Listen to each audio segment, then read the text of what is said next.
A Vampire Romance, written by Amelia Hart. Chapter 1. The Vanishing. The call came at 3:47 p.m., while Ivy was scrubbing dried coffee stains from marble countertops in a Ridgewood mansion that belonged to people who'd never know her name. Her phone buzzed against her hip, vibrating through the pocket of jeans worn thin from too many wash cycles and not enough money for replacements. "Is this Ivy Hale?" The voice belonged to Mrs. Park, the neighbor who watched Ruby walk to school every morning and waved from her window every afternoon when the bus dropped her off at 3:15. "Yes." "What's wrong?" Ivy's hands were still damp from cleaning solution, leaving wet marks on the phone screen. "Ruby didn't come home. The bus driver said she got off at the usual stop, but I've been watching for an hour and she never came up the stairs. I knocked on your door. Nobody answered." The mansion's kitchen tilted sideways. Ivy grabbed the counter edge, fingers slipping on polished stone. "I'm coming home right now." She didn't ask permission from the agency supervisor, didn't clock out properly, or finish the job, or even close the bottle of expensive cleaning spray that probably cost more per ounce than her hourly wage. Just grabbed her jacket from the hook by the service entrance and ran. Traffic on the expressway moved with the speed of congealing blood. Ivy's Honda rattled and wheezed, the check engine light glowing like an accusation she couldn't afford to address. She'd promised Ruby they'd fix the car next month after the dental bill got paid, after the electric company stopped sending disconnect notices, after everything that never stopped needing money stopped needing it for just long enough to catch up. She made it home by 4:23 p.m. Their apartment building squatted between a bodega with bars on the windows and a laundromat that smelled like burnt rubber. Third-floor walk-up, rent due in 8 days, security deposit still held by a landlord who'd find reasons to keep it when they eventually left. The door was unlocked. Ivy's stomach dropped into her shoes. She always locked it. Always. Even running late for work. Even distracted by Ruby's endless questions about why vampires in movies couldn't go in sunlight when bats were nocturnal anyway. The lock clicked every single time. "Ruby?" Her voice echoed in the narrow hallway. "Baby, are you here?" Silence answered. The wrong kind, thick and heavy and full of absence. The apartment looked like someone had taken it by the shoulders and shaken it.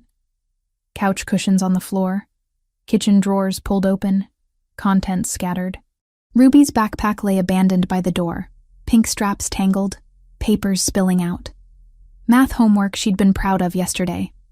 A permission slip for a field trip Ivy couldn't afford to let her attend. The bedroom they shared was worse. Ivy's few clothes pulled from the closet and dumped in heaps. Ruby's stuffed animals thrown across the floor, their button eyes staring at nothing. The window stood open 6 inches. Cold October air pouring through the gap, curtains moving in the breeze. Someone had forced the lock. Scratches marked the frame, fresh wood showing pale against old paint. The fire escape outside creaked in the wind, empty except for rust and bird droppings. Ivy called 911 with hands that wouldn't stop shaking. The dispatcher took information with professional detachment that made Ivy want to reach through the phone and grab her by the throat. 8-year-old girl. Didn't come home from school. Apartment broken into. Please send someone now. 2 officers arrived 40 minutes later. Young guy with a fade haircut and an older woman whose nameplate read, Officer Brennan. They walked through the apartment, took notes, asked questions that made Ivy's chest tighten with every syllable. "Does Ruby have a history of running away?" Officer Brennan asked, pen poised over a small notebook. "No, never. She's 8 years old. She doesn't run away." "Any custody disputes? Father in the picture?" "Dead. Car accident when Ruby was 2. The lie came automatically.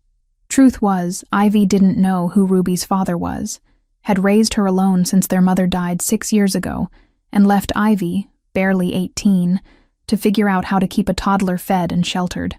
Friends she might have gone to? Relatives? "We don't have family here." And she would have called me. She knows my number by heart. The officers exchanged glances that made Ivy want to scream. She'd seen that look before, working in houses where people had money and options and safety. The look that said, "This isn't our priority. We'll file a report," Officer Brennan said, closing her notebook. But truthfully, most kids who go missing turn up within 24 hours. Usually they're with friends or got distracted and lost track of time. She's 8. Her backpack is here. The window was forced open. Could have been a separate incident. Burglary attempt, maybe. They see an empty apartment. Try their luck. The younger officer was already moving toward the door. We'll put out a description. Check hospitals and shelters. You should call around to her school friend's parents. She probably just went home with someone and forgot to tell you. They left by 5:15 p.m., taking with them any hope that official channels would help. Ivy stood alone in the destroyed apartment, surrounded by evidence that her sister had been taken, and felt something in her chest harden into sharp edges. If they wouldn't look for Ruby, she would. She started with the obvious places. Called the school, got sent to voicemail. Walked to the bus stop where Mrs. Park had last seen Ruby, and found nothing except gum wrappers and cigarette butts. Knocked on apartment doors in their building until her knuckles ached, asking if anyone had seen anything, heard anything, noticed strangers lurking around the building. Nobody had. Or nobody cared to say. At 5:47 p.m., while moving Ruby's backpack to hang on its usual hook, Ivy found it. A business card, cream-colored with elegant lettering, lying on the floor near where the backpack had fallen. She almost missed it in the chaos of scattered papers and upended furniture. The card was blank except for an address and a symbol. Sharp angles forming something between a crown and a blade, printed in dark ink that seemed to absorb light rather than reflect it. Ivy turned it over. Nothing on the back. No name, no phone number, just the address. 1847 Riverside Industrial Park, Unit 7. She pulled out her phone, typed the address into maps. The location appeared on screen. A red pin dropped in the industrial district near the port. The area showed up gray on satellite view. Buildings without labels, streets without names. The kind of place people went to disappear or make other people disappear. Her hands were steady now. Fear had burned through and left behind something colder, harder. Ruby was out there somewhere, scared and alone. And this card was the only lead Ivy had. She grabbed her car keys and left without locking the door behind her. There was nothing left worth stealing. Chapter 2. Threshold of Darkness. The drive to Riverside Industrial Park took 37 minutes through streets that grew progressively darker as Ivy left residential zones behind. Streetlights became sparse, then non-existent. Buildings transformed from apartments and shops into warehouses with blank faces and loading docks that gaped like empty mouths. Her phone's GPS directed her through a maze of access roads until the robotic voice announced, "You have arrived at your destination." Unit 7 sat at the end of a dead-end street, separated from neighboring structures by chain-link fencing and empty lots where weeds pushed through cracked pavement. The building itself was 3 stories of weathered brick and industrial windows, some broken, others covered with plywood that had warped from weather exposure. Ivy parked 2 blocks away and approached on foot. The October air had teeth now that the sun was down, biting through her thin jacket and making her wish she'd grabbed something warmer. Ruby's face floated in her mind. Those serious brown eyes, the gap between her front teeth when she smiled, the way she always checked twice that Ivy had locked the apartment door before they left for school each morning. "I'm coming," Ivy whispered to the darkness. "Just hold on." She reached the fence at 6:45 p.m. They found a section where the links had been cut and folded back, slipped through into shadow that swallowed her whole. The building loomed ahead, no lights visible in any window. Abandoned, or pretending to be. A white van sat near a side entrance. Same make and model as the one she'd clocked circling her block earlier in the week. Different license plate. But the dent in the rear bumper matched. And that was harder to fake. Her heart rate kicked up several notches. Ivy pulled out her phone, opened the camera, took 3 photos of the van from different angles. Then she circled the building, staying close to walls, stepping carefully to avoid debris that would crunch and announce her presence. Most entrances were sealed with chains and padlocks that looked new, despite the rust on everything else. But a ground-level window on the north side had been left open 6 inches, just enough space for air to flow through or for someone small to squeeze inside. Ruby was small, 8 years old and barely 40 pounds soaking wet because she refused to eat vegetables and survived primarily on peanut butter sandwiches and apple slices. Ivy's hands shook as she widened the window gap, pulled herself up and through. dropped into darkness that smelled like motor oil and something organic that had died and rotted in corners. She landed in a crouch, waited for eyes to adjust, pulled out her phone for light. The beam illuminated stacks of wooden pallets, industrial shelving, metal drums labeled in faded letters she couldn't read. A storage area, nothing more. But voices drifted from somewhere deeper in the building, male voices speaking Spanish too fast and quiet for her limited high school vocabulary to parse. She moved toward the sound. Phone light off now, navigating by ambient glow that leaked from another room. The hallway opened into a larger space, and Ivy pressed herself against the wall, peered around the corner. 4 men stood around a table covered with papers. One of them gestured emphatically while speaking, and the others nodded. Behind them, metal shelving held boxes and containers, and near the far wall, a door stood partially open, revealing stairs that descended into deeper darkness. Ruby could be down there, could be in any of these rooms, could be anywhere in this maze of industrial architecture that swallowed sound and light and hope. One of the men pulled out his phone, checked the screen, said something that made the others laugh. Then they started moving toward the exit, still talking, footsteps echoing on concrete. Ivy waited until the exterior door slammed shut and silence rushed back in. Then she crossed to the open door, looked down the stairs into blackness that felt thick enough to touch. Going down there alone was stupid. Going down there without telling anyone where she was might be fatal, but Ruby was worth stupidity, worth risk, worth anything. The stairs creaked under her weight. Ivy descended slowly, one hand on the railing, phone light cutting narrow paths through the dark. The basement level was colder, damper, with that same organic rot smell intensified. More storage, more boxes, more industrial equipment that looked decades old. And evidence. Empty food containers scattered across a corner table. A blanket crumpled on the floor. Small sneakers, pink, size 3. Ruby's size. Ivy grabbed the shoes, held them against her chest, felt tears burn hot against her eyelids. Her sister had been here. Recently. But the basement was empty now except for abandoned possessions and the ghosts of whoever had occupied this space.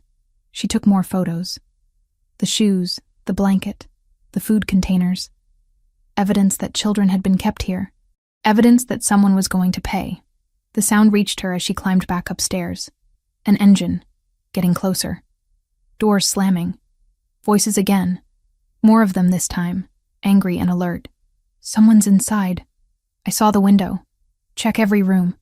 They couldn't have gotten far. Ivy's stomach dropped. She'd been sloppy, left the window disturbed, given herself away. And now, men were flooding into the building, and she was trapped. She moved fast, looking for another exit, another window, anything. But footsteps surrounded her, cutting off escape routes, boxing her in. Flashlight beams swept through doorways. Shadows stretched and danced on walls. There, the beam caught her full in the face, blinding. Ivy threw up one hand to shield her eyes, reached for her phone with the other to call 911, but someone grabbed her wrist, twisted until her fingers went numb, and the phone clattered to concrete. Who are you? The man was shorter than Ivy, but built solid, with a grip that ground bones together. What are you doing here? Looking for my sister, 8 years old. Brown hair. She was taken from our apartment and this card was left behind. Ivy's voice came out steadier than she felt. Where is she? The man exchanged glances with his companion. No kids here. You got bad information. Her shoes are in your basement. His expression went cold. You need to leave. Now. Before someone decides you've seen too much. Before Ivy could respond, light flooded the space. Harsh fluorescent overhead fixtures that hummed and flickered before stabilizing into brightness that hurt after so much darkness. And figures appeared in doorways, moving with speed that didn't make sense, surrounding her in seconds when they'd been rooms away moments before. These weren't the men from earlier.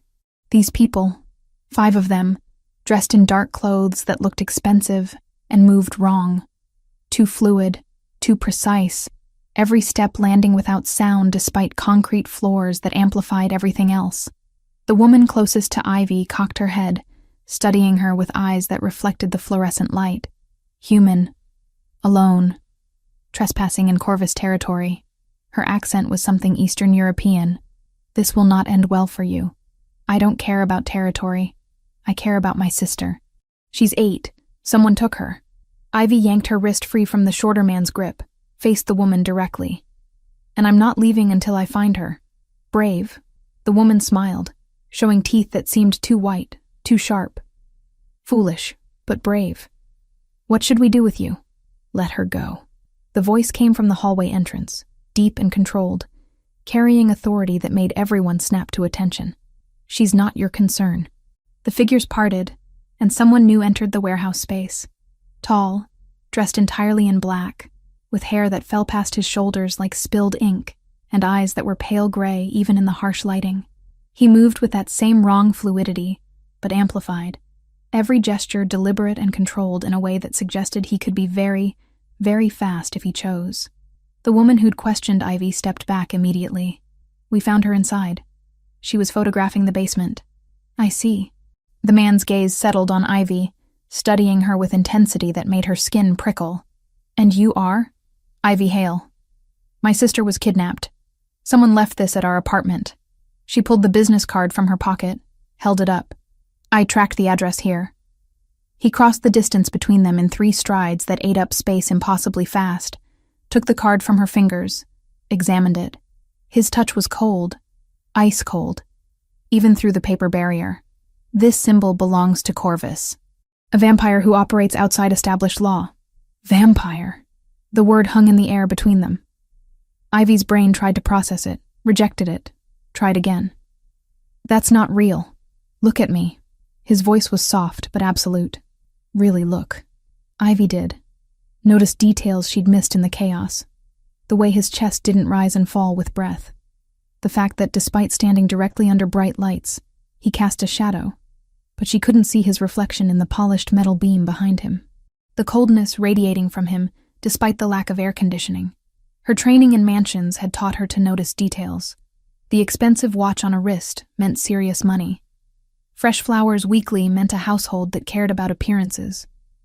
But this collection of impossibilities pointed to something her rational mind couldn't accept. You're not breathing, she heard herself say. I don't need to. Haven't for 520 years. He pocketed the card. My name is Dorian Vale. I control vampire territory along the eastern seaboard, and Corvus is violating laws I've spent centuries establishing. Human trafficking is forbidden. Feeding must be consensual. He breaks both rules. Ivy's legs felt disconnected from her body. This isn't happening. Vampires aren't real. And yet here I stand. Here we all stand. Dorian gestured to the others. Your sister was taken by Corvus's people. They target vulnerable humans, promise them jobs or opportunities, then sell them to vampires who refuse to follow civilized feeding protocols. Where is she? The question came out as desperate as Ivy felt. Please, she's just a child. She didn't do anything wrong. Neither did you, and yet you walked into a situation that should have killed you. His expression was unreadable. Why? Because she's my sister. Because I raised her since she was 2 years old, and I promised I'd always protect her. And I failed. Tears burned hot against Ivy's cheeks. Because the police won't help. And I have nobody else. And if you're telling the truth about what you are, then maybe you can do what I can't. Silence stretched between them. The other vampires watched with predatory interest, but Dorian's attention never wavered from Ivy's face. I can recover your sister, he said finally. But it will take time and resources to locate Corvus's current holding location. In exchange, you work for me. Maintain your cleaning job as cover, move into my property where I can ensure your safety, and allow me to use your connection to the victims as leverage against Corvus when we find him. Why would you help me? Because Corvus challenges my authority. Because his actions threaten the balance I've maintained for centuries. And because you're correct that your sister is innocent. Dorian extended one hand. Do we have an agreement? Ivy looked at the offered hand. Pale. Cold. Belonging to something that shouldn't exist but did anyway. Then she thought about Ruby. Scared and alone somewhere in the darkness. Waiting for rescue that might never come unless Ivy accepted help from monsters. She grasped his hand. Yes. Chapter 3. Blood and Silver. Dorian's mansion in Englewood Cliffs sat behind iron gates that opened without sound when their car approached at 11:47 p.m. The building itself was modern. All clean lines and floor-to-ceiling windows that reflected the night sky back at itself. Nothing Gothic or ancient about it. Just wealth and security layered thick enough that normal threats couldn't penetrate. "Your room is on the second floor," Dorian said as they entered through a side entrance. "East wing. Jade will show you everything tomorrow during daylight hours when I'm unavailable." "Unavailable." Ivy tested the word. "You mean sleeping. Do you actually sleep in a coffin?" "Guest bedroom with blackout curtains and a reinforced door. Coffins are impractical and uncomfortable." His expression was unreadable. "I'll be inaccessible from dawn until approximately 7 p.m. Jade handles all daytime operations. She's human, trustworthy, and aware of what I am. She'll train you on your cover duties." The room he showed her to was larger than her entire apartment had been. King bed with white linens, bathroom with heated floors, windows overlooking gardens illuminated by ground lighting. Normal. Safe. Everything Ruby's current situation wasn't. "I can't sleep," Ivy said. "Not while she's out there somewhere. Then don't. But understand that exhaustion makes you careless, and carelessness gets people killed." Dorian paused at the door. "I have informants to contact, information to gather. The search begins tonight, but results take time. Ruby's been missing for 36 hours. Another 12 won't change her situation, but it might give us the intelligence we need to extract her successfully." He was right, which made it worse somehow. Ivy nodded, and he left, closing the door with a soft click. She didn't sleep.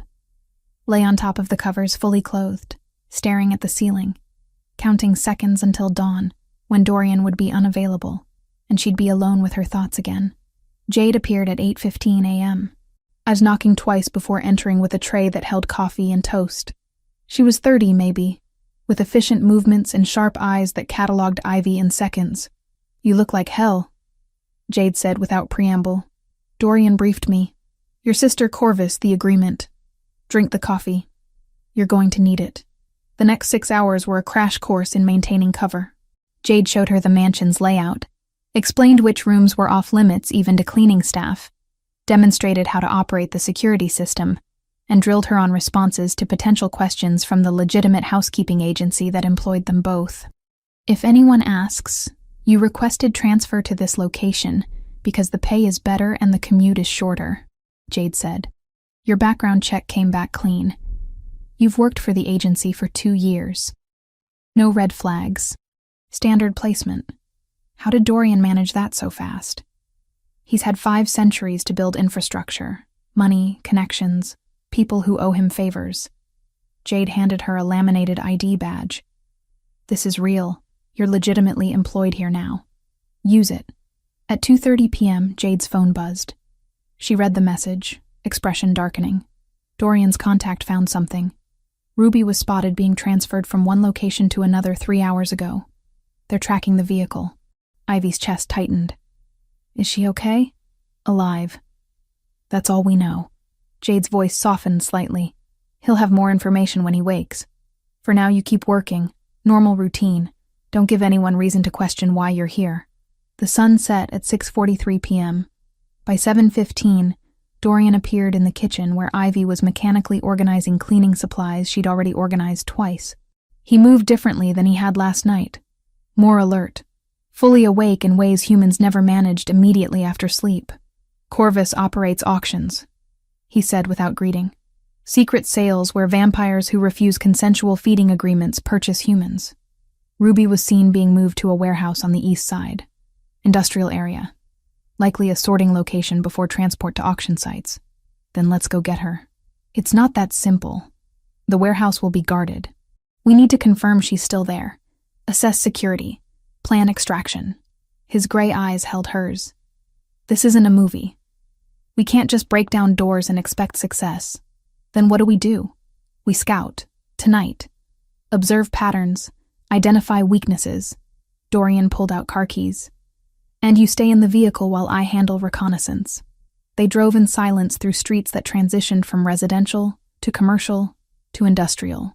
The warehouse Dorian parked near was indistinguishable from dozens of others in the area. Brick exterior, loading docks, minimal lighting, no visible activity.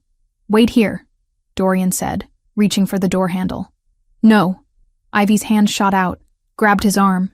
His skin was cold even through the jacket sleeve. "You said we're partners. Partners don't wait in cars. Partners also don't become liabilities because they lack supernatural abilities to defend themselves.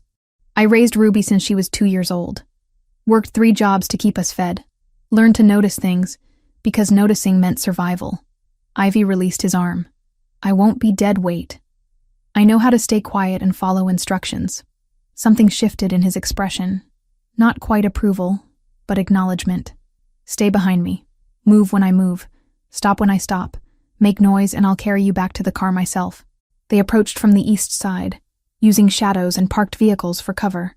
Dorian moved with inhuman silence, feet landing without sound on gravel that should have crunched. Ivy did her best to match his caution, stepping carefully, breathing slowly. The warehouse's side door stood open 3 inches. Dorian peered through, gestured for Ivy to look. Inside, she saw metal shelving stacked with boxes, overhead lights casting harsh shadows, and evidence that made her breath catch. Children's clothing scattered across a table. Small sneakers in various sizes lined up against a wall. Stuffed animals piled in a corner like discarded toys. And chains. Heavy industrial chains with restraints attached, hanging from ceiling beams. Ivy's hand found Dorian's shoulder, gripped hard enough her fingers ached. He didn't shake her off, just covered her hand briefly with his own, before pulling her back from the door. "Ruby was here," he whispered. "The scent markers match. But she's been moved again. Within the last few hours." Before Ivy could respond, footsteps echoed from inside the warehouse. Multiple people moving fast, voices raised in Spanish. Dorian tensed, pulled Ivy behind a dumpster 20 feet from the entrance. "They know we're here," he said quietly. "Someone reported our vehicle or surveillance caught us approaching. We need to leave now." They ran. Not full speed, not yet, but quick and purposeful back toward where they'd parked. Behind them, the warehouse door slammed open and men poured out, flashlights sweeping the lot. There, 2 of them. Gunfire cracked through the night, not normal bullets. Ivy heard the difference immediately, a sharper report followed by impacts that sparked against metal surfaces near them. Dorian shoved her behind a cargo truck, positioned himself between her and the shooters. "Silver rounds," he said. "They're prepared for vampires." More men appeared, cutting off their route to the car. 8, maybe 10, armed and coordinated, moving to surround them. Ivy's training in mansions hadn't prepared her for violence, but growing up poor had taught her about survival, and right now, survival meant thinking fast. "The storm drain," she said, pointing to a grate 15 feet to their left. "It's large enough to access the sewer system." Dorian looked, assessed, nodded. "Can you lift it?" "If you cover me." He moved before she finished speaking, and Ivy saw vampiric power unleashed for the first time. Not the controlled grace he'd shown walking or talking, but pure predatory speed. He crossed the distance to the nearest attacker in less than a second, disarmed him with a movement too fast to track, used the man's body as a shield against incoming fire. Ivy ran to the grate, fingers finding the edge, pulling with strength born from years of manual labor. The metal resisted, then shifted. She heaved it aside, looked back. Dorian was surrounded by 4 men, moving between them with impossible fluidity. But one attacker had circled wide, weapon raised, aiming for Dorian's exposed back. Ivy saw the shot before it fired, saw the angle, saw that Dorian was too focused on immediate threats to notice. "Behind you!" she screamed. He turned, but not fast enough. The silver round caught him in the left shoulder. The impact spun him sideways, and Ivy smelled burned flesh even from 20 feet away. Dorian's face contorted with pain, but he didn't fall, didn't stop moving, just grabbed his attacker's weapon and broke it in half before the man could fire again. "Go!" Dorian snarled at Ivy, one hand pressed against his smoking shoulder. "Into the drain. Now!" She dropped through the opening. He followed seconds later, pulling the grate closed above them. They landed in 3 inches of cold water that smelled like industrial runoff and decades of accumulated filth. "Which way?" Dorian asked through clenched teeth.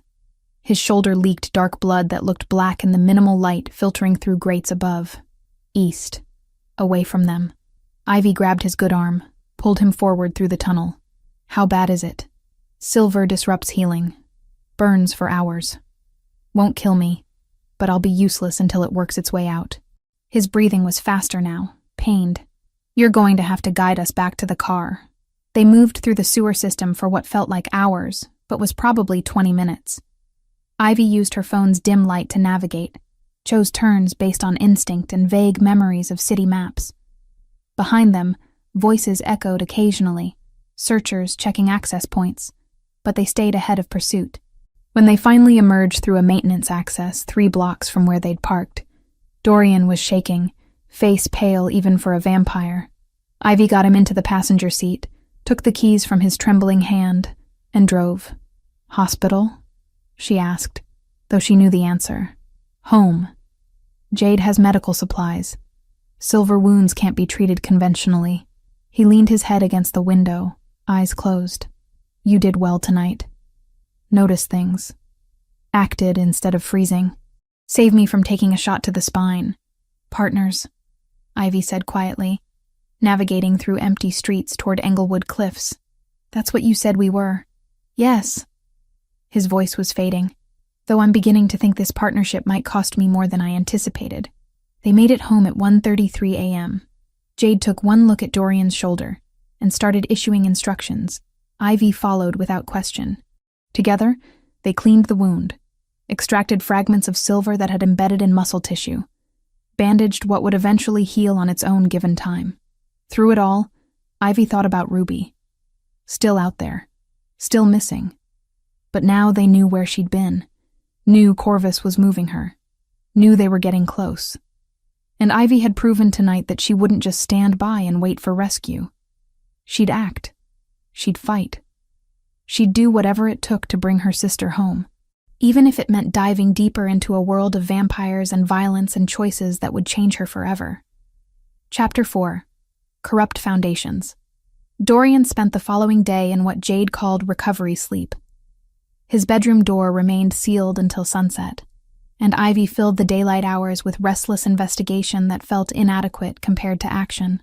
Jade appeared in the study at 9:47 a.m., carrying a tablet loaded with files that made Ivy's stomach turn. "These are Dorian's intelligence records on Corvus's operation. Names, locations, financial transactions. He wanted you to review them while he's unavailable." The first file contained surveillance photos. Men in expensive suits meeting in parking garages and abandoned warehouses. Money changing hands in amounts that made Ivy's yearly salary look like pocket change. And then she saw him. Detective Hollis. The supervisor who'd processed her case after patrol left. And the one who downgraded Ruby's disappearance to a probable runaway without lifting a finger. Standing beside a man with red hair and a scar across his face, shaking hands, smiling. "That's Corvus," Jade said, leaning over Ivy's shoulder. "The vampire leading the trafficking operation.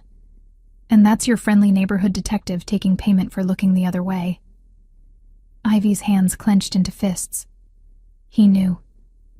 When I reported Ruby missing, he already knew who took her. More than that. He probably helped coordinate the timing. Made sure no patrol cars were near your building when they grabbed her. Jade pulled up another file. Corvus has 6 police officers on payroll across 3 jurisdictions. Customs officials at the port. Building inspectors who ignore code violations in properties he controls. It's systematic. The anger that had been simmering since Ruby's disappearance ignited into something cold and focused. "Where does Hollis work?" "Ivy, no. You can't confront a corrupt cop. It's dangerous and stupid. Then it's a good thing I've already proven I can handle dangerous and stupid." Ivy stood, grabbed her jacket. "I'm going to record him admitting what he's done. Get proof that connects him directly to Corvus. Then we'll have leverage. Dorian will be furious. Dorian is unconscious until sunset. By then I'll be back with evidence he can use." Ivy pocketed her phone, checked that the recording app was functional. "What's Hollis's schedule?" Jade sighed, pulled up more files. He takes lunch at McGinty's pub on Broad Street. Every day, 12:30 to 1:15, usually alone. Perfect. That gives me 2 hours to prepare. The pub was exactly the kind of place corrupt cops would feel comfortable. Dark wood, stale beer smell, televisions playing sports with volume too loud for conversation. Hollis sat in a corner booth, working through a burger and fries while scrolling his phone. Ivy approached directly, slid into the seat across from him before he could protest. His hand moved toward his hip, where his service weapon would be, then stopped when he recognized her. "Miss Hale, you shouldn't be here. My sister is still missing. You filed a report and forgot about her." Ivy's voice was steady despite the fury burning in her chest. "I want to know why. I explained this already. Most missing children turn up within 48 hours. We're monitoring the situation." Monitoring. Ivy pulled out her phone, set it on the table between them, screen down. Recording already active. "Is that what you call taking money from Corvus to ignore trafficking operations?" Hollis's expression went very still. "I don't know what you're talking about." "Yes, you do. I have photos of you meeting with him. Financial records showing deposits to your account that don't match your salary. You're protecting the people who took my sister. You're making serious accusations without evidence." But his voice had changed, gone careful and measured. "Whatever you think you know, you're wrong. Then explain the deposits. Explain why you didn't investigate when I reported a forced entry and a missing child. Explain why you're here having lunch instead of looking for Ruby." Hollis leaned forward, voice dropping. "Listen very carefully. You're dealing with things you don't understand. People who will hurt you if you keep digging. Drop this investigation and go home. Not until I get my sister back. She's probably already sold. Moved out of state. These operations work fast." He said it casually, like discussing weather patterns. "Whatever happened to her, it's done. Accept that, and move on with your life." Ivy's hand shook with the effort of not lunging across the table. "You're admitting you know about the trafficking. You just confessed." His eyes narrowed. "I didn't admit anything. And if you claim I did, it's your word against a decorated officer with 15 years on the force. Who do you think people will believe? The one with the recording?" Ivy picked up her phone, showed him the screen. Recording timer ticking past 4 minutes. "You just told me my sister was probably sold. That these operations move fast. That I should accept what happened and move on. That's knowledge you shouldn't have unless you're involved." Hollis's face went pale, then red. He reached for the phone. Ivy pulled it back, stood quickly. "Touch me and I scream assault. This pub has security cameras. Your choice. You stupid girl. Do you have any idea what you've just done? Gotten evidence." Ivy backed toward the exit. Phone clutched tight.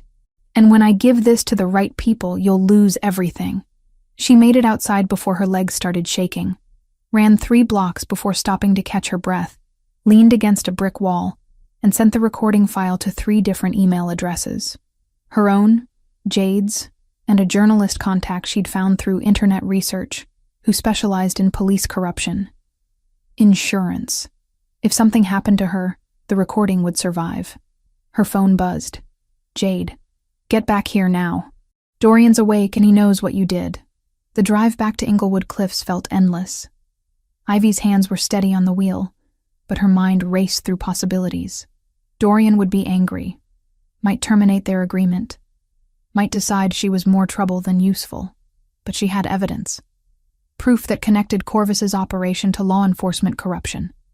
That was worth the risk. She found Dorian in his study, standing by the window despite the sun having set only 20 minutes ago. He turned when she entered, and his eyes were cold gray instead of their usual warmth. "You confronted a corrupt police officer, alone, during daylight when I was unavailable to intervene if something went wrong." His voice was controlled, but anger simmered underneath. "Explain." "I got this." Ivy pulled out her phone, played the recording.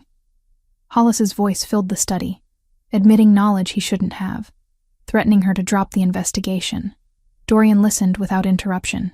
When the recording ended, his expression had shifted from anger to something more complex. "You endangered yourself deliberately. I got evidence you can use, proof that Corvus has law enforcement protection."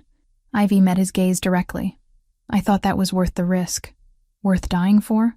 Because that's what would have happened if Hollis decided to eliminate a witness instead of threatening her. I wasn't going to sit here doing nothing while Ruby's out there somewhere. Ivy's voice rose despite efforts to control it. You said we're partners. Partners act. They don't wait for permission. Silence stretched between them. Then Dorian crossed to his desk, picked up his phone, and made a call. Jade, I need the recording Miss Hale obtained distributed to our media contacts. Anonymous source. Make sure it reaches people who can pressure internal affairs to investigate. He ended the call, looked back at Ivy. What you did was reckless and dangerous. It also provided exactly the leverage we need to destabilize Corvus's protection network. I'm impressed and furious simultaneously. Is that a vampire thing or just a you thing? The corner of his mouth twitched. Almost a smile. Both. Sit down. We need to discuss what comes next. Ivy sat.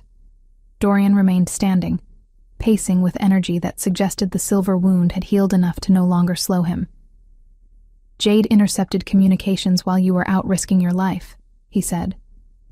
Corvus is planning an auction, 3 nights from now. Underground location we haven't identified yet. He'll be selling multiple humans, including recent acquisitions. Ruby. Likely. The timing matches. Dorian stopped pacing, faced her directly. This is our opportunity. But attacking publicly would trigger war between vampire factions. Other families would see it as me overstepping authority. Winston has already warned that we need to proceed carefully. Who's Winston? My oldest advisor. Vampire, 317 years old, has seen more political conflicts than you can imagine. His counsel is that we infiltrate the auction rather than raid it. Purchase Ruby and the other victims, then dismantle Corvus's operation from within. Ivy processed this. You're suggesting we pretend to be buyers, participate in human trafficking to stop it. I'm suggesting we use deception to achieve extraction. The moral complications are significant, but the alternative is a vampire war that would expose our existence and likely kill everyone we're trying to save. His gray eyes held hers. Can you do that? Can you walk into an auction where your sister is being sold and maintain cover long enough to get her out? The question hung heavy in the air. Ivy thought about Ruby. 8 years old, scared, probably thinking Ivy had abandoned her. Thought about the rage that had sustained her through sleepless nights and desperate searches. Thought about what she was willing to do, willing to become, to bring her sister home. Yes, she said. Whatever it takes. Dorian nodded slowly. Then we have 3 days to prepare. Jade will create false identities. Winston will provide intelligence on expected attendees. You'll need to learn how to act like someone wealthy enough to purchase humans without flinching. And if something goes wrong, then we improvise. But Ivy? He moved closer, close enough that she could feel the cold radiating from him. If we do this, if we walk into that auction, there's no turning back. You'll see things that will change you, understand things about my world that you can't unlearn. Are you certain you're ready for that? Ivy stood, met his gaze without wavering. I stopped being ready the moment they took Ruby. Now I'm just doing what's necessary. Then let's begin. Chapter 5. Into Darkness. The dress Jade provided was black silk that moved like water, elegant enough to blend with wealth, but practical enough to run in if necessary. Ivy stared at her reflection in the full-length mirror, barely recognizing herself, hair styled in waves instead of her usual ponytail, makeup that made her look older, harder, like someone who could purchase human lives without flinching. You look the part, Jade said from the doorway. Isabella Cortez, Argentinian heiress. New money from tech investments. Curious about alternative feeding arrangements because consensual donors bore you.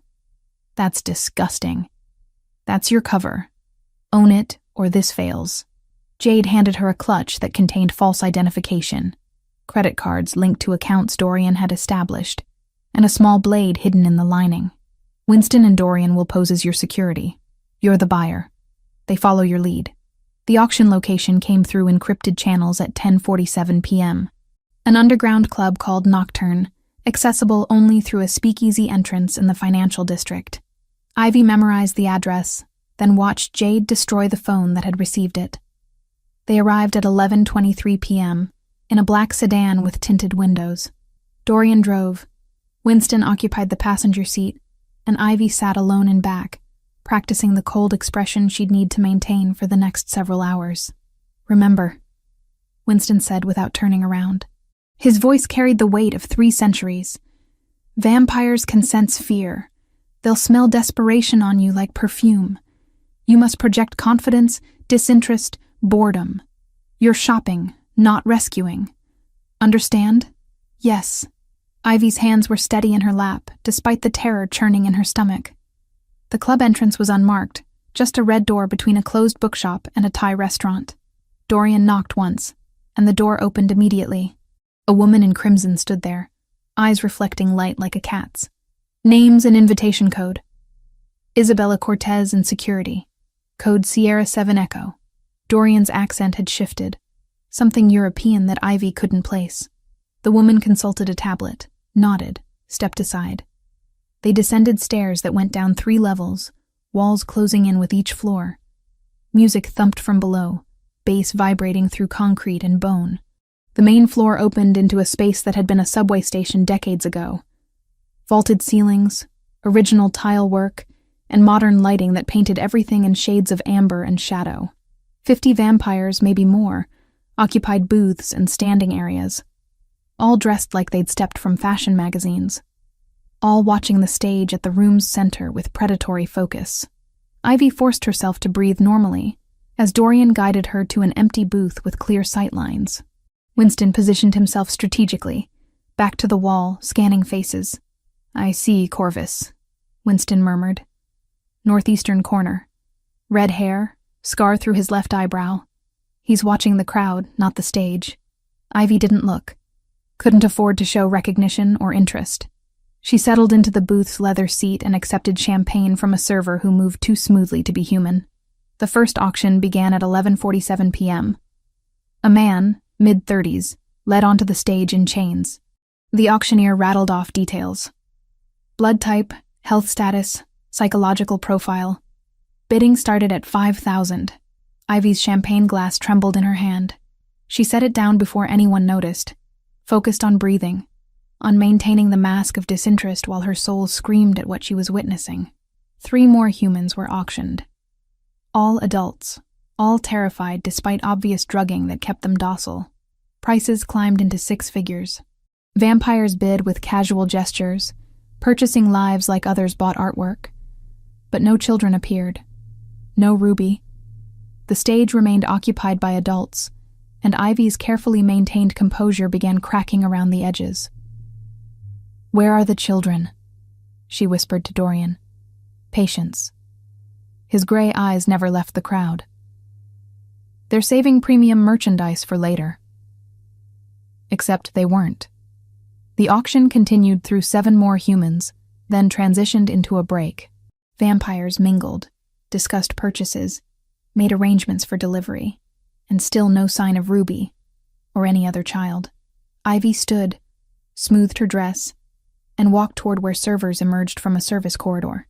Dorian's hand shot out, caught her wrist. "What are you doing?" "Finding my sister." She pulled free. "Stay here and maintain cover." She shouldn't have gone alone. Knew it was reckless, even as she slipped through the service door into a corridor that stretched back toward kitchen areas and storage. But Ruby was here somewhere, and sitting still, while vampires celebrated ownership of human beings, was destroying what remained of Ivy's control. Voices drifted from an alcove ahead. 2 men in security uniforms, speaking Spanish. "How many in the VIP holding?" 12. "Boss says premium clients only. No public auction for these. Kids that young makes sense. Plenty of sick bastards willing to pay extra for exclusivity." Ivy pressed herself against the wall, heart hammering so hard it felt visible through her skin. VIP holding. 12 children. Ruby was there. Had to be. She moved past them when they turned away, descended stairs marked private access only, and found herself in a sublevel that smelled like bleach and fear. Metal doors lined both sides of a corridor lit by harsh fluorescent strips. The third door was different. Heavier lock, security keypad, and from inside, the faint sound of crying. Ivy tried the handle. Locked. The keypad glowed green, waiting for a code she didn't have. She was pulling out the blade from her clutch, thinking she could somehow pry the mechanism, when footsteps echoed from the stairwell. "Ivy, what are you doing?" Dorian appeared, fury and concern warring across his face. "Ruby's in there. 12 children. I heard the guards talking." Before he could respond, alarm shrieked through the sublevel. Red lights strobed, and Corvus's voice boomed over speakers. "We have infiltration. Dorian Vale and his pet human. Seal all exits. Secure the merchandise." The door Ivy had been trying to open suddenly sealed with a mechanical clunk. Electronic locks engaging, reinforced bolts sliding into place, and through the heavy steel, she heard Ruby's voice for the first time in 4 days. "Ivy, is that you? Ivy. I'm here, baby. I'm here." Ivy pounded on the door, blade forgotten, control shattered. "Hold on, I'm getting you out." Above them, chaos exploded. Gunfire, shouting, the sound of bodies hitting walls. Dorian's people had arrived, blocking exits, engaging Corvus's forces. But down here in the sublevel, Ivy was trapped with 12 children behind a door she couldn't open, and enemies descending. Dorian moved faster than thought, positioning himself between Ivy and the stairs. "Can you override the lock?" "No. It's biometric and code protected." Her voice cracked. "She's right there, and I can't reach her." "Then we adapt." Dorian pulled out his phone, sent a rapid message. "Winston's bringing breaching equipment, but we need to hold this position for 3 minutes." Men poured down the stairs. Not security now, but vampires, Corvus's people, moving with inhuman speed. Dorian met them with violence that made the warehouse fight look restrained. Blood sprayed across pristine walls. Bodies fell faster than Ivy could track, but there were too many. For every vampire Dorian disabled, 2 more appeared. They pushed him back, away from the door, away from Ivy. "Get her," someone snarled. "Boss wants the human alive." Hands grabbed Ivy from behind. She twisted, drove her elbow into a nose that crunched satisfyingly, felt the blade in her palm and slashed without thinking. The vampire released her with a howl, and she ran. Not away, toward the door where Ruby was trapped, toward the lock that wouldn't yield. She threw herself against the steel, screaming her sister's name, knowing it was futile but unable to stop. Then Winston arrived, carrying something that looked like a portable cutting torch. "Move." Ivy stumbled aside. Winston ignited the device, pressed it against the lock mechanism. Metal glowed orange, then white. The smell of burned electronics filled the corridor. Behind them, Dorian fought with the contained fury of something ancient and patient finally unleashed. Corvus appeared on the stairs, watching with calculated interest. "You've started a war, Vale. You started it when you trafficked children in my territory." The lock gave with a shriek of tortured metal.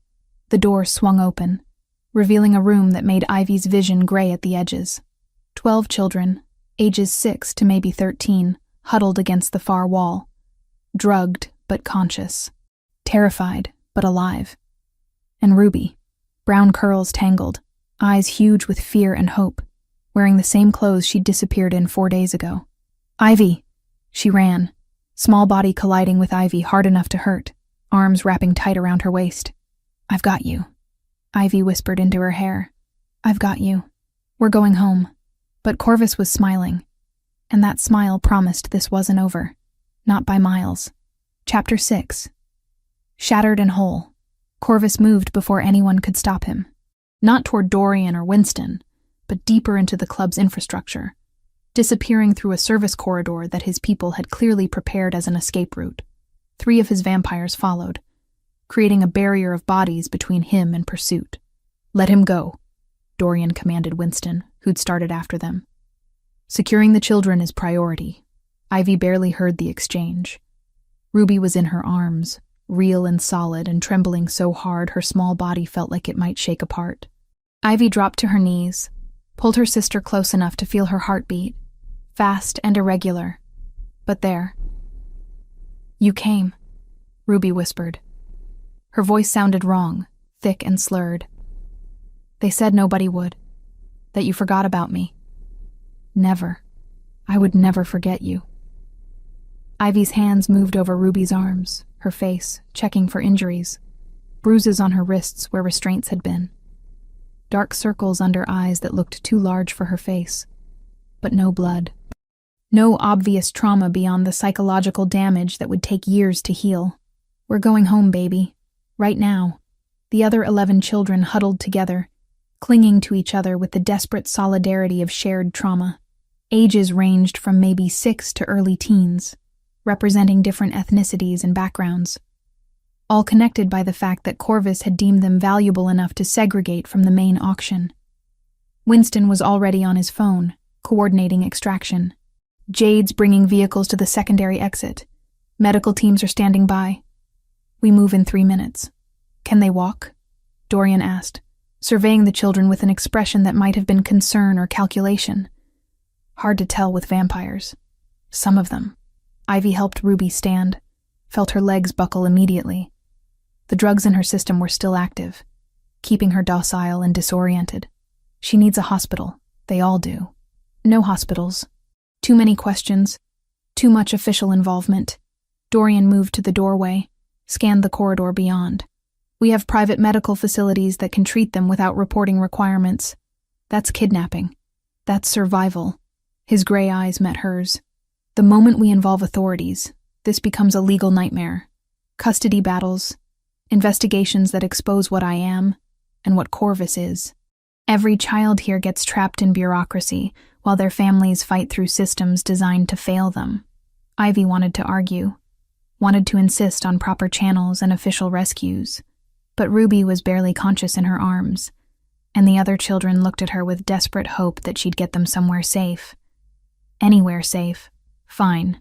Your facilities first. But if I think they're not getting proper care, we go public immediately." Agreed. They moved through corridors that had erupted into chaos. Dorian's people had created diversions throughout the club. Small fires that triggered sprinklers and forced evacuations. Vampires who'd been attending the auction fled rather than risk exposure. And Corvus's security was overwhelmed trying to contain multiple breaches simultaneously. Jade met them at ground level with 3 black SUVs, engines running, doors already open. She took one look at the children and started coordinating like a field medic. Youngest 4 in Vehicle 1 with Ivy and Ruby. Next group in 2. Oldest in 3 with Winston. Medical teams are standing by at the Englewood property and 2 backup locations. They moved fast. Ivy carried Ruby to the first SUV, settled into the back seat with her sister's head in her lap. 2 other children climbed in, a boy maybe 6 and a girl perhaps 7, both struggling to stay conscious. The drive to Englewood Cliffs took 23 minutes. Ivy counted every second, one hand stroking Ruby's hair, the other holding her phone ready to call 911 if anything went wrong. But the medical team Dorian had assembled was professional and thorough, setting up triage stations in what looked like a legitimate clinic hidden in the mansion's east wing. A doctor who introduced herself as Dr. Rivera examined Ruby with gentle efficiency. Sedatives in her system. Probably midazolam based on the symptoms. She'll be disoriented for several more hours, possibly up to 2 days depending on dosage and her metabolism. Will there be permanent damage? Physically? No. The drugs will clear.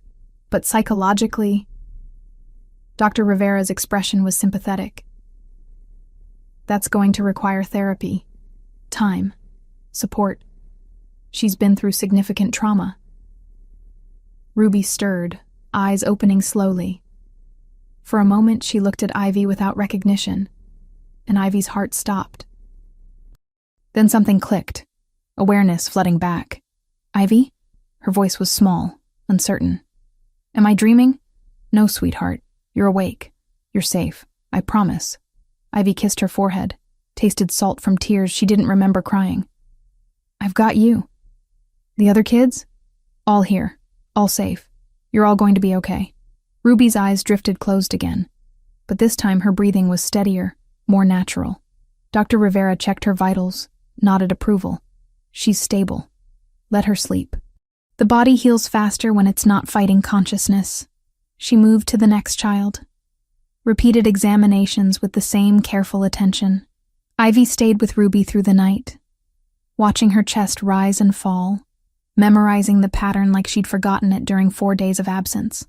Other children slept in nearby beds, some crying out in nightmares, others unnaturally still. Jade and 2 other women Ivy didn't recognize moved between them, providing comfort and monitoring for complications. Dorian appeared at dawn, moving quietly through the clinic space.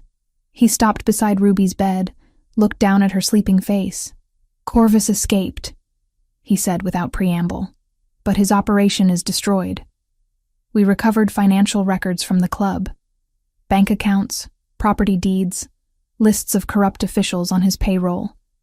Enough evidence to dismantle his entire network." "Good." Ivy's voice was hoarse from hours of not speaking. "What happens now?"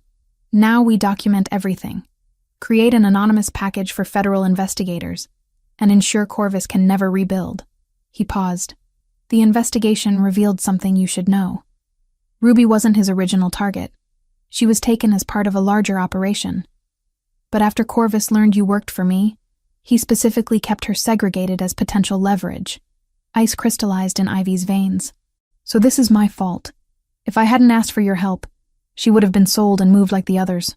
If you hadn't asked for my help, she'd be in Texas or Arizona right now, untraceable and unreachable. At least this way she's here, alive, with you." His hand rested briefly on Ivy's shoulder, cold even through her shirt. "You saved her by acting. Don't rewrite that into guilt." Ruby woke fully the next afternoon, groggy but coherent. She recognized Ivy immediately this time, reached for her with hands that only trembled slightly. "How long was I gone?" 4 days. Longest 4 days of my life. It felt longer. Like weeks. Ruby's eyes filled with tears. "They kept saying you weren't coming. That nobody would pay for me because I wasn't worth anything. They lied." Ivy pulled her close, felt small arms wrap around her waist. "You're worth everything. You're worth more than everything." They stayed like that for a long time, holding each other, while around them the clinic gradually emptied as other children were reunited with families or transferred to aftercare facilities that could provide proper support. By evening, only Ruby remained, Dr. Rivera having cleared her for discharge with strict instructions about therapy and follow-up care. "She'll have nightmares," the doctor warned. "Possibly for years. Trauma like this doesn't heal quickly. She'll need professional help processing what happened. Whatever she needs."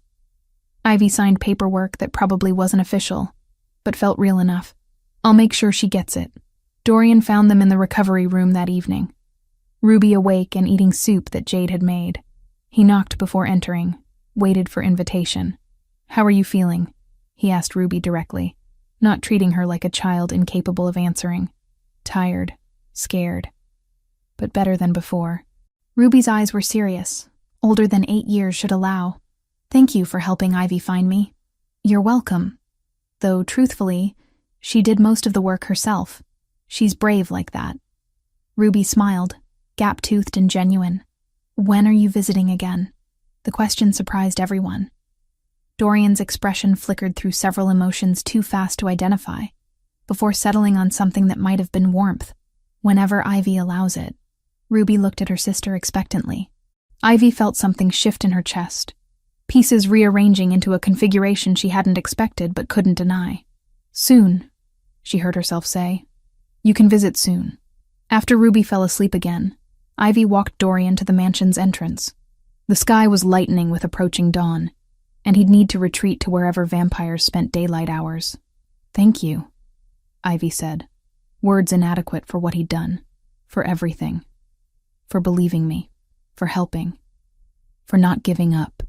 "Thank you for being reckless enough to invade my warehouse, and desperate enough to trust a vampire." His gray eyes held hers. "Most humans wouldn't have. Most humans don't have Ruby. No, they don't." He stepped toward the door, paused. "What will you do now?"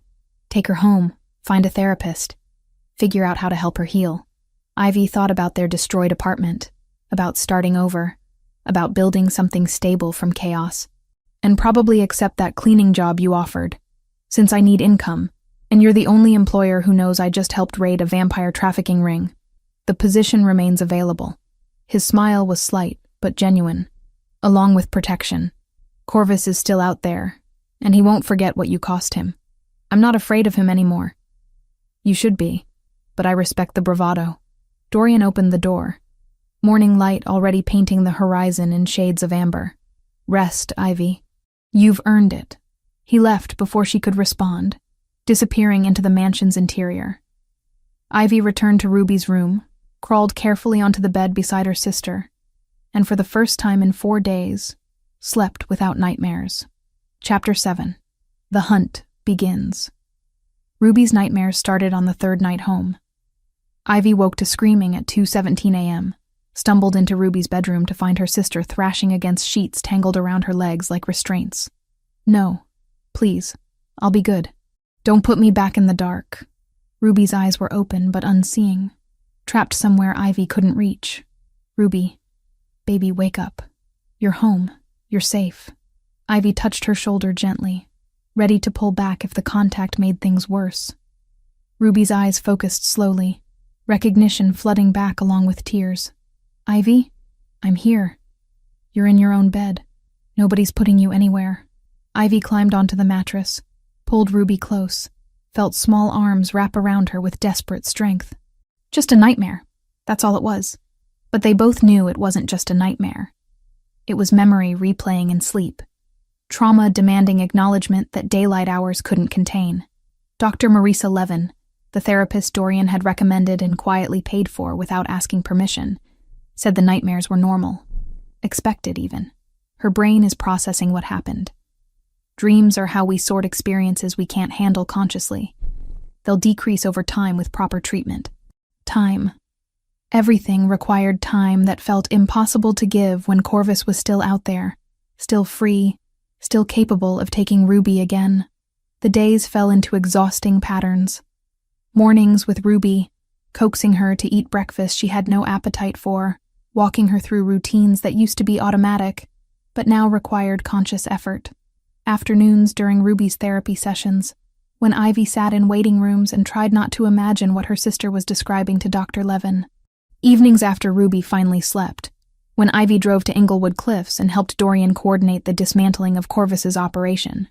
They'd recovered 11 other children from the auction. Families had been contacted, reunions arranged, but the aftermath was complicated. Parents wanted answers Ivy couldn't provide. Some wanted justice through official channels that would expose Dorian. Others just wanted their children back and didn't care how it happened. We need documentation, Dorian said one evening, spreading files across his study desk. Evidence that can be released if Corvus tries to rebuild. Testimony from victims that proves systematic trafficking, not isolated incidents. You want me to ask traumatized children to relive their experiences on camera. I want you to give them the choice to speak. Some will refuse. Some will want their stories told. His gray eyes met hers. You understand what they've been through better than I do. You can approach this gently. So Ivy spent the next week visiting families, explaining carefully that video testimonies could protect other children, that their experiences mattered, that speaking wasn't required, but was valued. 8 of the 11 agreed. Their parents sat beside them during filming, and Ivy asked questions designed to establish facts without forcing details that would re-traumatize. Can you tell me where you were taken from? Do you remember how many days you were held? Did anyone tell you it was okay to ask for help? The videos were heartbreaking. Children describing fear in matter-of-fact voices, explaining how men had promised jobs or treats or safety before everything changed. But they were also powerful. Undeniable evidence of systematic predation. Jade took the compiled footage and leaked it strategically, not to mainstream media that would sensationalize, but to investigative journalists who specialized in trafficking cases. Within 48 hours, the story broke nationally, not mentioning Dorian or vampires, just focusing on corrupt officials who'd enabled trafficking networks. Detective Hollis was arrested on a Tuesday morning. Ivy watched the news coverage with Ruby sleeping beside her.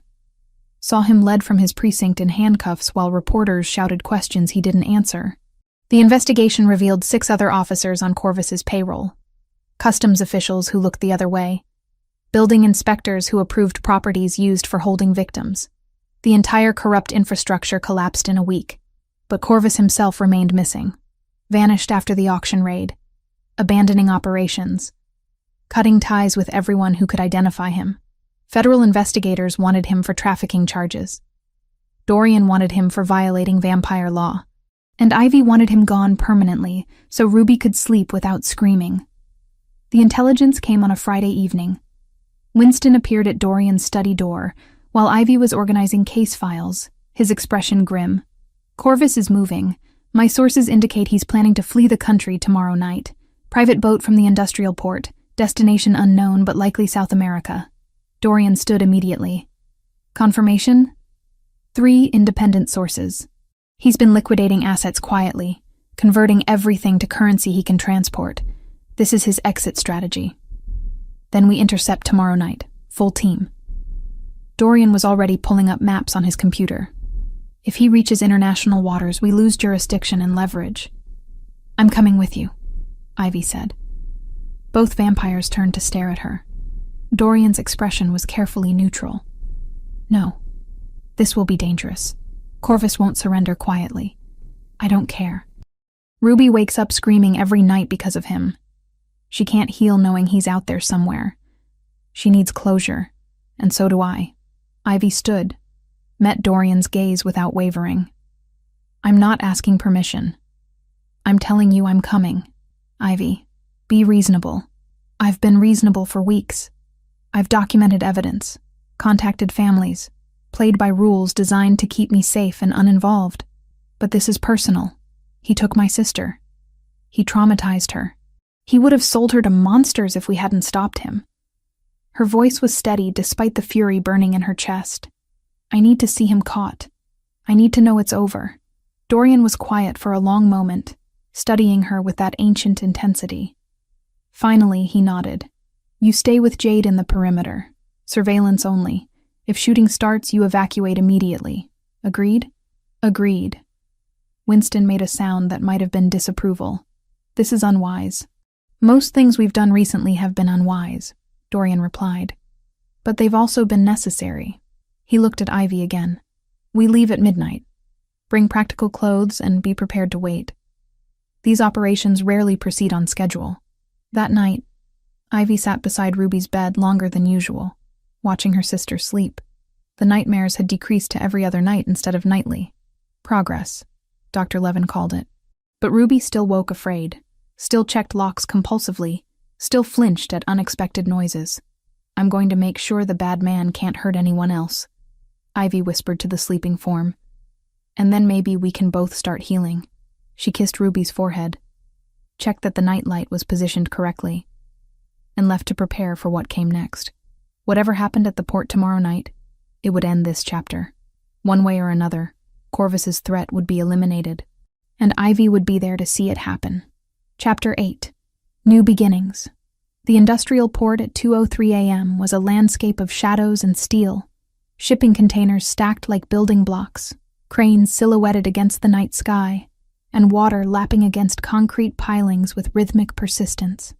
Ivy crouched beside Jade in a surveillance van 3 blocks from the target warehouse, watching thermal imaging screens that showed heat signatures moving inside the building. 6 hostiles confirmed, Jade murmured, adjusting equipment. "Corvus is the signature in the northwest corner. He's staying near the exit route to the boat." Through her earpiece, Ivy heard Dorian's voice, calm and controlled. "Winston, take east approach. I'll come from the water side, on my mark." The operation unfolded with precision born from centuries of tactical experience. Dorian's team moved through darkness without sound, cutting off escape routes, positioning themselves strategically. Ivy watched screens, hands clenched into fists, forcing herself to stay put when every instinct screamed to be closer. The confrontation began at 2:17 a.m. Thermal signatures converged, then scattered as fighting erupted. Jade's radio crackled with updates delivered in rapid Italian, but Ivy caught enough to understand what was happening. Dorian had breached the warehouse. Corvus's remaining guards were engaging. Winston had secured the boat, cutting off maritime escape. "There," Jade pointed to a screen. "Corvus is running, heading toward the south loading dock." Ivy's breath caught. If Corvus escaped, if he disappeared into the city or found another way out, this would never end. Ruby would never be safe. Through the windshield, she saw a figure emerge from the warehouse, moving fast toward the water. Red hair caught in security lighting. Even from this distance, She recognized him. That's him. Ivy reached for the door handle. Don't. Jade grabbed her wrist. Dorian said stay here, but Dorian was still inside the warehouse, dealing with remaining guards. Winston was securing the boat, and Corvus was 30 seconds from disappearing into shipping container mazes, where even vampires would struggle to track him. Ivy pulled free from Jade's grip and ran. The night air was cold against her face, carrying the smell of salt water and industrial oil. Her footsteps echoed on concrete as she sprinted toward where Corvus had vanished between container stacks. Reckless. Stupid. Everything Dorian had warned her against. But Ruby's screaming nightmares gave her speed, and rage gave her courage, and she rounded the corner just as Corvus was climbing a chain-link fence leading to an adjacent property. Stop. Her voice cracked through the darkness. Corvus dropped back to the ground, turned slowly. His scar caught the dim lighting, making his face look split in half. The little human who ruined everything. How fitting that you'd chase me into the dark. You're not getting away. Dorian's people have this entire area surrounded. Then I'll go through you first. He moved with vampiric speed, crossing the distance between them before Ivy could react, one hand closing around her throat, lifting her off the ground. Ivy couldn't breathe, couldn't scream. Her hands clawed at his grip, feet kicking uselessly.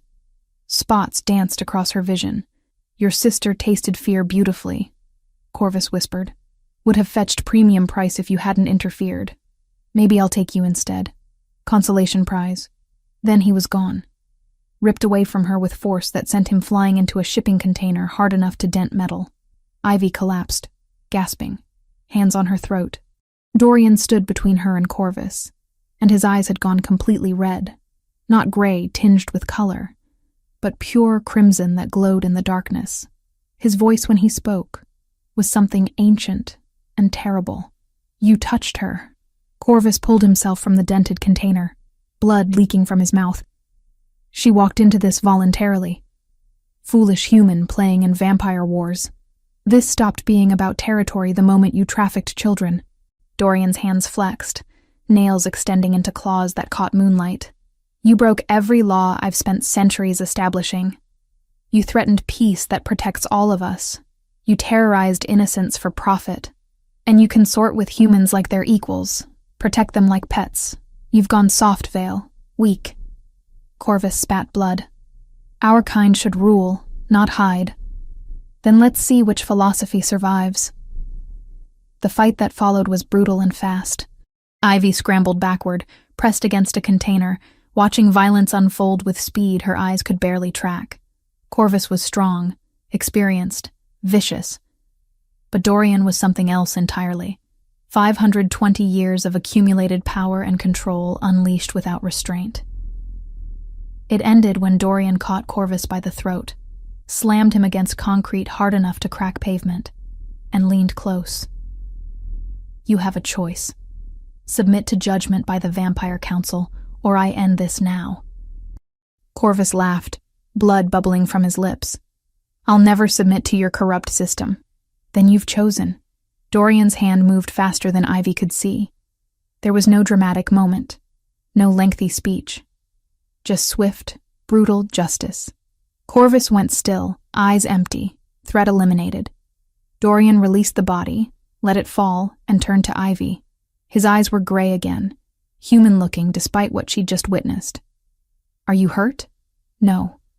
Scared, but not hurt. Ivy's voice shook despite efforts to control it. Is he? Dead. Yes. It's over. Winston appeared from the darkness, assessed the situation with one glance. Clean? Clean enough. Dispose of the body properly. Ensure his remaining associates understand this is what happens when you traffic children. Understood. Winston moved efficiently, already coordinating cleanup through his phone. Dorian crossed to Ivy, hands gentle despite what they'd just done, examining her throat where bruises were already forming. You were supposed to stay in the van. I saw him escaping. I couldn't let him get away, so you ran toward a vampire capable of killing you in seconds. Brilliant strategy, but his voice held something other than anger. Relief, maybe, or recognition that he'd have done the same in her position. Is it really over? Ivy asked quietly. His organization is destroyed. His allies are scattered or arrested. The evidence we gathered will keep federal investigators busy for years. Dorian's hand was still on her shoulder, cold but steady. Yes, it's over. 3 weeks later, Ivy sat in Dr. Levin's waiting room while Ruby had her session. The nightmares had decreased to once a week. Ruby was eating better, sleeping more, starting to smile without the haunted quality that had followed her home from captivity. She's making remarkable progress, Dr. Levin said after the session ended. Children are resilient when given proper support. Ruby has that support. At home that evening, Ruby helped Ivy make dinner, chattering about school and friends and normal 8-year-old concerns. The apartment Dorian had arranged for them was larger than their old one, in a safer neighborhood with better schools. Ivy had protested accepting so much help, but he'd simply pointed out that keeping them secure was simpler if they weren't in a building with broken locks and absent landlords. Ivy? Ruby looked up from the carrots she was cutting with impressive concentration. When is Dorian visiting again? I don't know. Why? Because I want to show him my drawing. The one from art therapy. Dr. Levin says expressing feelings through art helps processing trauma. Ivy studied her sister carefully. Do you like having him visit? Yeah, he's nice. And he saved us. Ruby's expression was serious. Plus, he looks at you the way Prince Eric looks at Ariel in the movie, all googly-eyed. Googly-eyed. Ivy laughed despite the flutter in her chest. I don't think vampire kings do googly eyes. This one does. That night, after Ruby was asleep, Ivy drove to Englewood Cliffs. She'd been going there regularly for work, helping Jade coordinate the continued dismantling of trafficking networks and documenting evidence for ongoing investigations. But tonight felt different, charged with possibility. Dorian met her in the study, looking up from paperwork when she entered. Ruby wants to show you her art therapy drawing, Ivy said. She's been asking when you're visiting again. I can come by this weekend, if that's acceptable. More than acceptable. Ivy crossed to his desk, nervous energy making her restless. She likes you. Says you look at me like a Disney prince. Googly-eyed? The corner of his mouth twitched. Apparently. Silence stretched between them, comfortable but weighted with things unsaid. Finally, Dorian spoke. What we've been through together. What you've seen me do. Most humans would run. I'm not most humans. No. You're extraordinary. Brave and reckless and determined. He stood, moved closer. And I find myself thinking about futures I convinced myself I'd given up after my wife died. Possibilities I didn't believe existed anymore. Ivy's heart hammered against her ribs. What kind of possibilities? The kind where someone chooses to stay despite knowing exactly what I am. Where partnership becomes something more. His hand came up, fingertips barely brushing her cheek. Where I'm allowed to care about someone without it ending in tragedy. I'm not going anywhere. Ivy leaned into his touch, cold but welcome. Ruby and I, we're in this. Whatever this becomes. Then let me court you properly. Dinners, conversations, building something intentional rather than born from crisis. His gray eyes held hers with intensity that stole breath. Let me prove I can be more than the monster who saved you. You've never been just a monster. Not to me. When he kissed her, it was gentle and careful, like handling something precious. Ivy kissed back, tasting 520 years of loneliness and hope, feeling the promise of futures neither of them had dared imagine. They pulled apart slowly, foreheads resting together. This is complicated, Dorian murmured. Everything worth having is. Ruby might have opinions about her sister dating a vampire. Ruby already has opinions, mostly positive. Ivy smiled. We're a package deal, though. She comes first, always. I wouldn't have it any other way. They stayed like that for a while, holding each other in the quiet study, while outside the city hummed with life neither fully belonged to anymore. They'd crossed into something between human and vampire, built connection from shared trauma and impossible choices, and somehow, impossibly, it worked. When Ivy drove home that night, Ruby was still sleeping peacefully. Nightmares kept at bay by therapy and time, and the knowledge that the monsters who'd taken her were gone. Ivy crawled into bed beside her sister, pulled her close, and whispered promises into the darkness. We're safe now. We're together. And tomorrow's going to be better than today. Ruby stirred, smiled in her sleep, and held on tighter. Outside, dawn was coming, painting the sky in shades of amber and gold. A new day, a new beginning.